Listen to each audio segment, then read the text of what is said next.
Next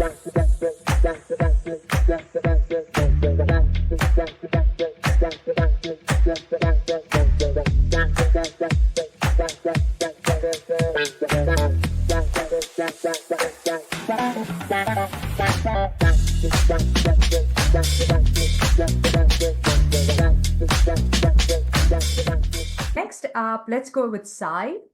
Sai, Hey, I think it's not letting me turn on my video due to like okay, you try now. stopping. Try now.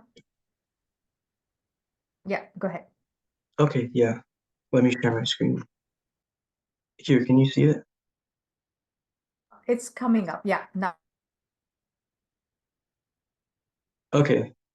Yeah, hello, I'm Sila Kumseti, and I'm a ninth grader. And an interesting fact about me is that I want to go into neurosurgery.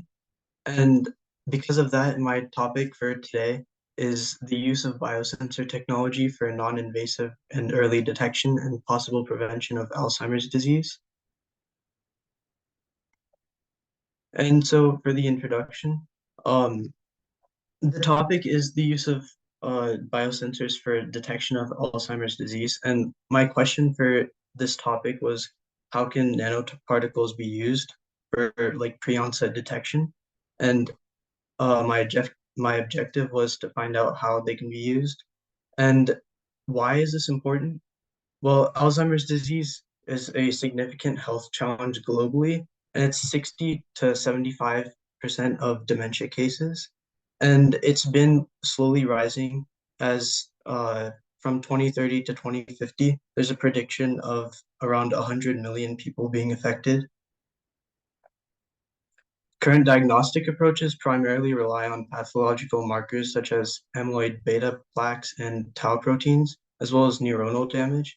However, the pathophysiology of Alzheimer's disease remains complex and poorly understood, hindering the development of effective therapies.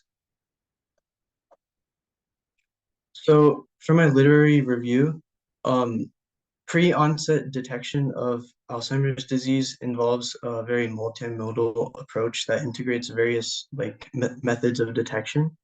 And this approach combines a lot of biomarker analysis, neuroimaging techniques, and genetic testing, as well as cognitive assessments and lifestyle factors to detect subtle changes indicative of preclinical Alzheimer's disease stages.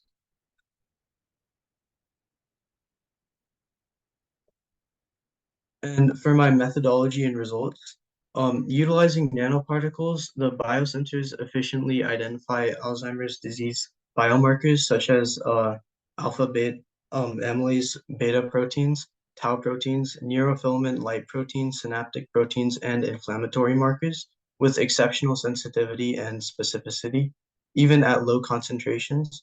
Notably, the biosensors enable multiplex detection and simultaneously measure multiple biomarkers in a single test, which therefore enhances like the diagnostic accuracy and clinical utility for like pathological assessment.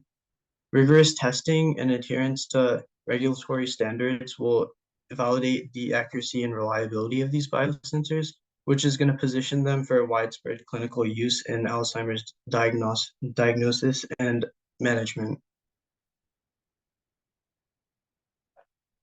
So for my conclusion, for my question on how nanoparticles can be used in the early detection of Alzheimer's, well, nanoparticles serve as powerful tools in like the early detection of Alzheimer's disease by enhancing imaging modalities such as MRA and PET scans to visualize hallmark pathological features such as amyloid plaques and neurofibrillary tangles as demonstrated on the right side of the screen. And my contribution to this topic is that my paper clearly outlines ways nanoparticles can be used for detecting Alzheimer's and clearly outlines steps to test these methods and improve upon them. And for my experience with Gifted Gabber, it was really interesting. I've never done anything like this before. And my experience with both of my professors really allowed me to excel in the writing and researching for my first paper. And although it was hard, I was able to pull through with their help. Great job. You want to stop sharing so that Dr. Yeah, sure. Christina can ask you a question? Great job. You did well. So my question is, when you were looking into the papers and your topic, did you happen to see also focus a little bit as well on the type of the nanoparticles which will be used for in these nanosensors for the early detection? Yeah, that was in fact the hardest part because there are a lot of experimental types, and Mhm. even though each of them has like there's a lot of them, but even though each of them has like a specific outcome for each, it has to be like a multiple combination use, and Mhm. that makes it hard to like describe individually, and it's easier to just like generalize them as nanoparticles. Yeah. Yeah. There.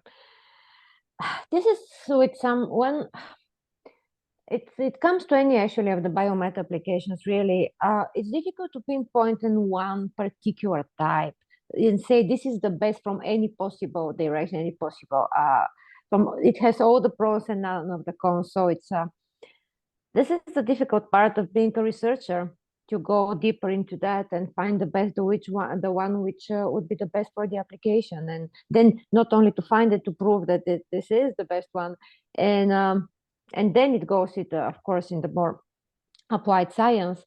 But yeah, that's a difficult first step. So that's the way you felt is actually completely normal for everyone. Yeah. Thank you. Yeah, great job, Sai. Excellent. The level of detail that you presented today was pretty darn amazing. So great job. Next, we have Manasa. Manasa, you there? Yeah. Yes. 2 questions for Sai.